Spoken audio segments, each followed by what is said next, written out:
You're live.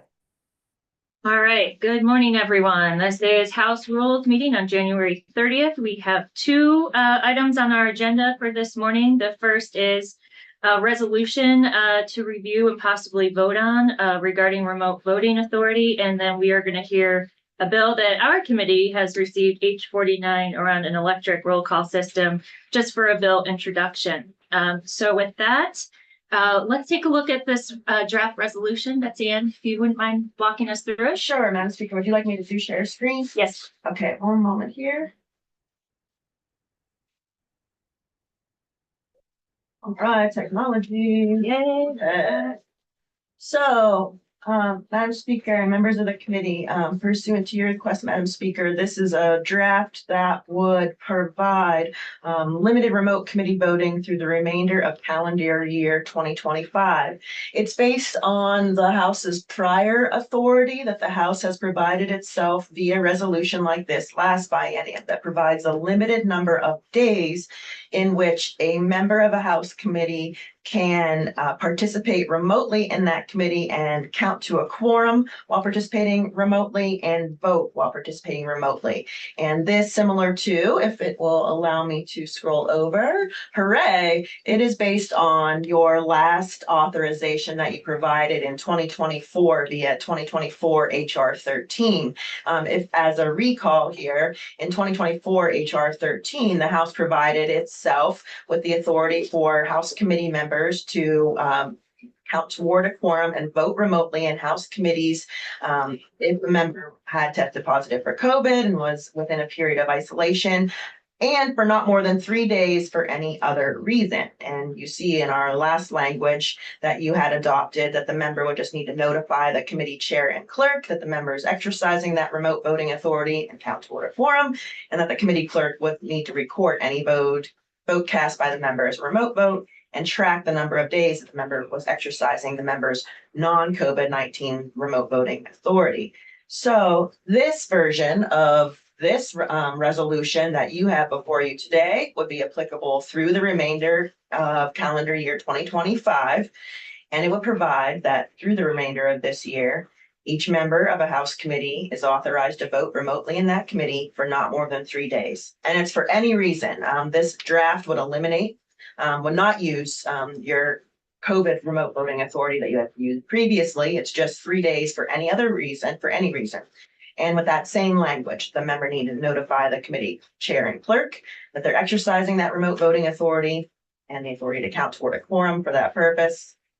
And the responsibility of the committee clerk to record any vote cast by the members remote vote and track the number of days that the member was exercising that remote voting authority.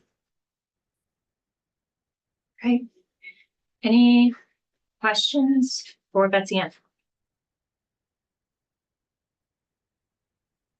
Any conversation, discussion? Go ahead. Do we have any feedback to share or discuss regarding how this went last year? Whether it was well received, poorly received, worked, didn't work? So in general, the feedback we got was positive. It wasn't, we don't have full data back on exact numbers, but after checking in with probably half of the committees, it was used maybe a handful of times. I did not receive any requests saying I went through my 3. I would like more. Can we have more? People really appreciate having some flexibility and the balance of, keeping the floor sort of sacred and being in person, but having flexibility in committee, and members appreciated that. Great. I'm wondering. Yeah, go ahead. Well, a couple of things. I'm wondering if we can expect pushback because we're removing the COVID piece. I think it makes sense personally, but COVID still has this special status in our society. So there might be some members who will question why we removed that. Because I think the other one meant we were unlimited with COVID. The language was, but within a period of isolation. Yeah. Member has tested positive for COVID-19 is within a period of isolation as provided by Department of Health guideline. You know what those guidelines are right now currently? I have not checked. I remember when we looked at this last time, it was more, we had moved to the point of it being suggested, you know, Right. and that people could even attend work, for example, with precautions, but I don't have that specific guidelines. I just wonder if we have an answer if we're questioned about. Mhm. Right, I think some of that's just a handful of the concerns around that is that right now, we have two different colds going around this building. And so there are other illnesses that are going around, and do we treat one over another at this point? Do we treat them the same? Does this policy cover enough for illness? Those are all questions, but I mean, I think she lives in South Carolina, but she works at a hospital, and if they get COVID, it's like after 3 days, you go back to work. So it's kind of just like treated like a cold, pretty much. And honestly, after, You're feeling right, better. flu actually is more rampant right now than COVID within the hospitals. So, I think to your point, like, do we treat one over another? I think they're all, Yeah. I think just having the opportunity to be able to not come in when you're sick protects all of us. And that's the case, no matter what you have. And it's only for a voting time. Just- Right, oh, Yeah. yes, You right. can- You Exactly. cannot back there. You Right, cannot you be can there. participate Right. remotely. Right, Yeah. right, you could Exactly. participate remotely, but if If you want you're to voting yeah, on something and you want to be there. Yeah. This is an opportunity to not. I'm just, Go ahead, Sorry. Representative. Yeah. I'm just thinking, because it doesn't really mention anything about actual sickness like the previous one we had. Yeah. I'm just thinking devil's advocate, if someone asks, I go on vacation, or if I'm just out of state or don't want to come in. I'm just wondering what kind Or of whether. questions or whether or something, yeah. Mhm. That people would ask. For any reason. Yeah. Giving people flexibility. Yeah. Go ahead, Representative The Barthel. only thing I would just point out that I pointed out last time, it's a little bit inequitable, and I don't know how to fix that, but depending on your committee. There's some committees you're out 3 days, you miss who knows how many votes, and other committees, you might only have 2 or 3 bills the whole session. Yeah, Right. Transportation. yeah. Transportation. Well, I'll. It's just, Yeah. I'm pointing out an inequity. Yeah. Depending on which committee. Just a reminder, we don't have any policy in place right now. So what we could do is move forward with this. And then if others have ideas on how they would want to amend it, we can always come back to it. But I just think if we're in this, we're in what week 3, 4 now. Oh my gosh. So I think it would be good to have a basic policy in place. Yeah. Okay. So we recommend adoption of this. Draft. And that it be offered by the Rules Committee. All right, thank you. Are members comfortable having this be sponsored by the Rules Committee? Yes. Okay, great, thank you. All right, thank you for the motion. Is there any further discussion? All right, seeing none, I'm going to move to a vote. Representative Bartholomew, Yes. Representative Dolan, Yes. Representative Feltus, Yes. Representative Houghton, Yes. Representative McCoy, Yes. Representative Toots, Yes. and I am a yes, so motion carries 7-0. Thank you. Who would like to report this? Bartholomew, are you- When is it up? let's see, Tuesday or Wednesday? If you follow your last practice, how you handled this was that it would be, it could be introduced today and placed on, Friday's action calendar for adoption. Mhm. And then that was, you used the middle ground resolution procedure last time. You want to do that? Does that work for everyone? Sure. Okay. Does that work for you? Tomorrow. Tomorrow. Okay. Yeah. The answer is tomorrow. That's what you want to know. All right. Perfect. Thank you. All right. So our next order of business is a bill introduction, House Bill 49. This is a little tight here. Representative Harrison and Morwicki, are you comfortable doing it from your seats, or would you like to come up at the end of the table? What's more comfortable? Whatever suits you, we're happy. It looks very comfortable on Yeah. the sofa, so I don't want to interrupt that. You can sit here next to. This is a bipartisan effort. It is a In bipartisan the spirit effort. of bipartisanship, We, you know what? there you I'm go. gonna take the. Don't all I wait here. I can keep an eye on the reporter in the room, so. Do you need help with anything? Yeah, this is a study that was done by the University of Vermont a few years ago. So it's a little dated, but it does a nice job of sort of summarizing what we mean by electronic roll call voting. They reached out, did some examples in other states, and what is it, the practice been in terms of increasing, decreasing the number of roll calls when you go to an electronic simpler. First of all, I think it's important to say, when we first started talking about this topic a few years ago, roll calls took a little bit more time than they do today. We have a house clerk who, I don't know why I wanted to say this, is fast. But fast, I mean, I don't know what she drinks in the morning, but she's fast, okay? So let me just say that. And but on the other hand, it still takes probably 15 minutes, between getting everybody in their seat and then going through it and whatever. So it doesn't go down to zero, but it would be quick. So the time is one thing. When the UVM folks did the paper on it, they estimated it would save a little over 2 days of our time. I like to think our time is valuable. Secondly, it begs the question, will there be more roll calls? And there may be a few more. They would be quick, but there may be a few more. And I think Representative Morwicki and I agree it adds to transparency. So roll calls are not a bad thing. Sometimes, if it's late at night and someone asks for a roll call on a bill or amendment, I've been guilty of that, sorry. And you was like, do we really need to do that now? But it is transparency, and that's important. Reached out to NCSL, and there's a couple documents on, I think, your committee page now that looks at what states use for software, and also what states do not do electronic roll call voting.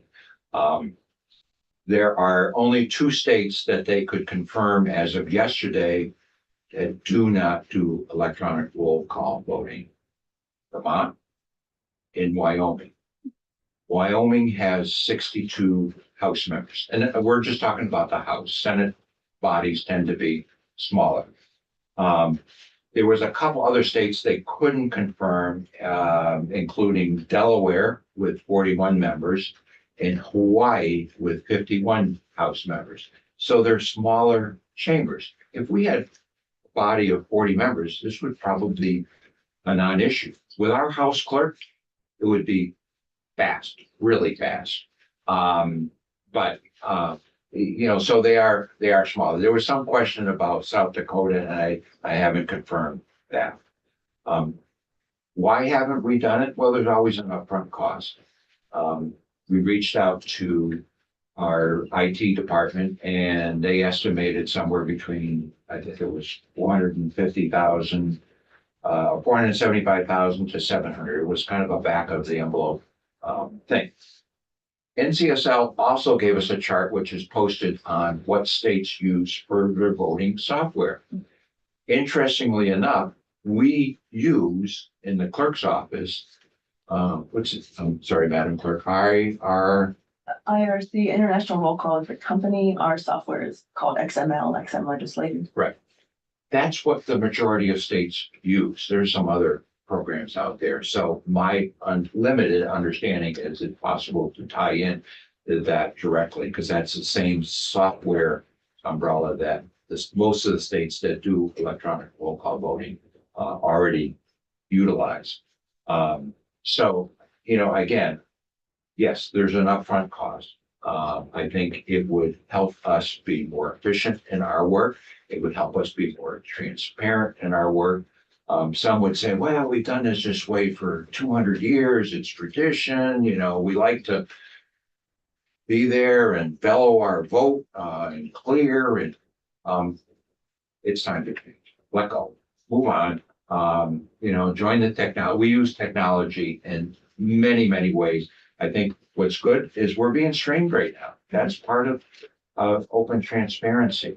So let's do what we can to add to that and be more efficient. So I'm happy to answer any questions, but I'm taking all the time here from my colleague. So maybe there's something that I left out that you want to add. Jim, as usual, you're very thorough. Representative I talk too Ricky, much. but is there anything that you'd like to add? Well, this is something we've talked about over the years. And I should say, over the years, Jim and I have gotten to know each other and we've talked regularly. And sometimes we agree. Well, sometimes we agree, and this is a case, as I have visited other state legislatures, it's one of the first things I noticed just about everywhere. And I wonder, would it be more efficient?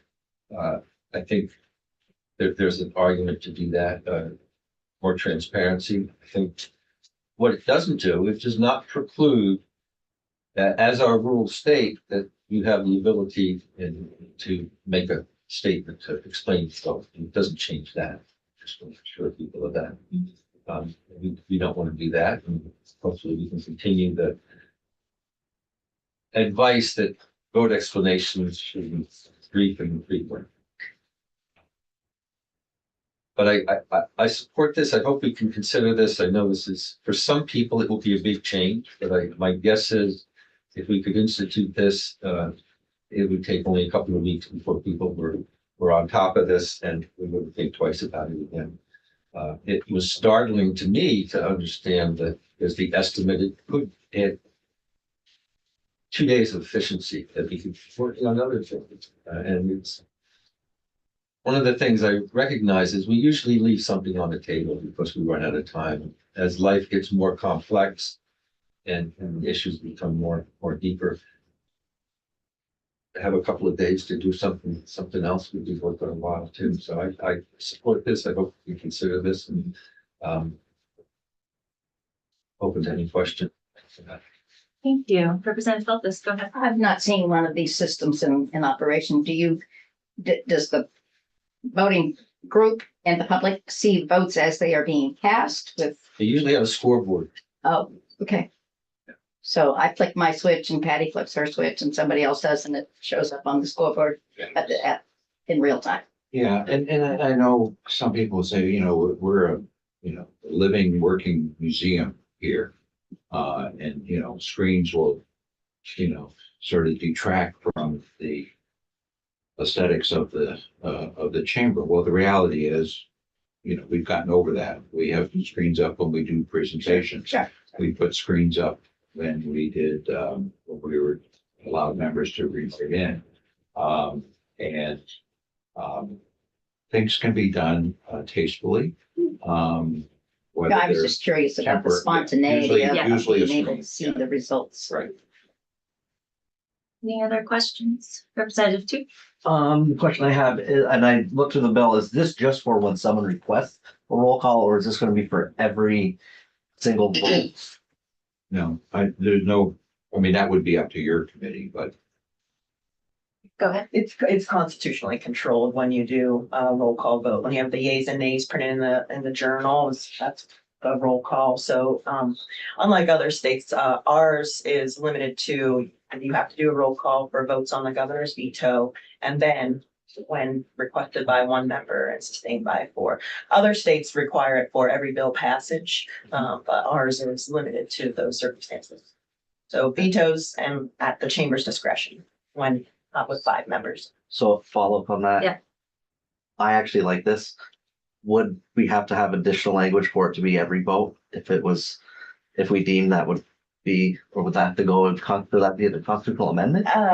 No, I think you would, to comply with the Constitution, I think you would still just need to request it. One member would need to request and sustain the request. Okay. If it wasn't. We're not recommending in our bill to require, we wouldn't change, there are a ton of votes that, you know, whether it's a simple, like yesterday, suspending rules to take a bill up for final action.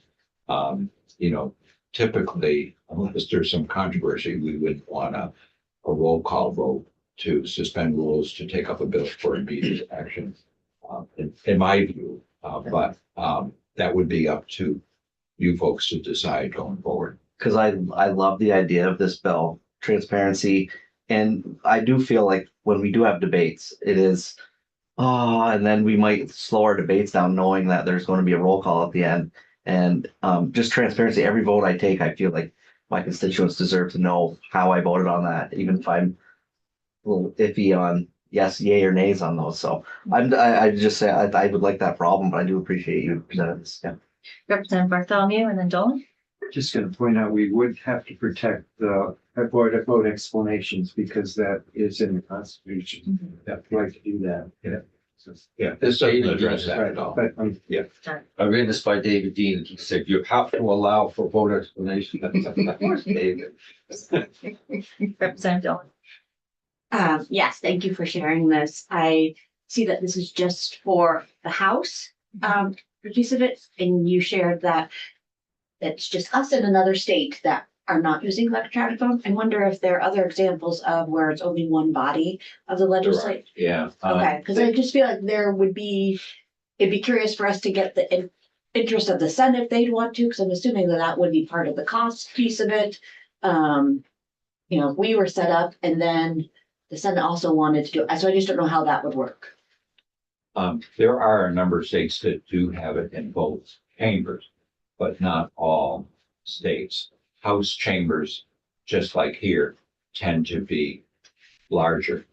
If you take out New Hampshire, which has 400 members and is sort of in a league of their own, the average House size nationwide is 105 members.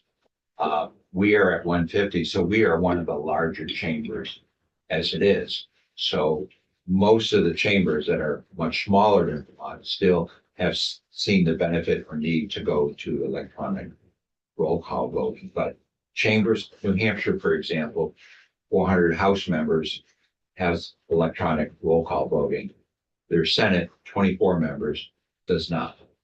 And, you know, I suppose if we transition to this and they saw that we were so much quicker and efficient on roll calls, they might want to consider the future for themselves, but I'm not. This bill does not. It's just a House. Representative Bartholomew. do you know, do all the states have some kind of scoreboard, or why would that be important? Why couldn't it just be numbers that go to the clerk like happens now? A little scoreboard could be on the clerk's desk, right? We would have to have some. It could. It could, because the transparency shows up in the journal, the following day. But one of the documents on your webpage now is, some have a digital display board or electronic display board or LED, which I think is the same thing, but I'm not totally sure. But most of them do, but it doesn't have to be. New Hampshire, of course, they got 400 members. They do the final tally of vote on the screen. I can't imagine a screen big enough for 400 members. Realistic, but I've never witnessed it. So, yeah, here's I mean, there are some that I don't think do, but most of them do. I think what I've seen is just like a scoreboard that says yays and nays and just tallies them all up. Well, that's what we see on Congress. Yeah. When they take a vote, you see the yays and nays total as it changes during the. I was just in South Carolina at their legislature, and they have names. Interesting. Representative McCoy. So if we really want to be totally transparent, I think we should have our names up there with how we voted, if that's the reason we're doing it, and Yeah. not just to save time. Are you just Yeah. doing this to save time or No, transparency is. transparency? I think we need our important names piece. up there and see how we vote, because the press are gonna wanna know, and if we're just tallying in, and the clerk is responsible for putting it in the journal the next day Hmm. with how we voted, that's, That's 12 why- hours later or so. Interesting. All right. Any other questions for our guest? Thank you very much for allowing us to come in and Thank you. share our perspective. And appreciate the work you need to do to consider it. So thank you. Thank you. So I know that we have other members who don't have bill proposals, but have like feedback or ideas on other ways that we could do things differently in the chamber. So perhaps another meeting will be to have further discussion on this bill and allow other members who have ideas and feedback to present, and then we can go from there. Okay? That sound good? Good. All right. Any other any requests for future agenda items? Thank you. No, thank you. Thank you. Thank you. All right, well, then, we have completed our business. The meeting is adjourned. Thank you, everyone.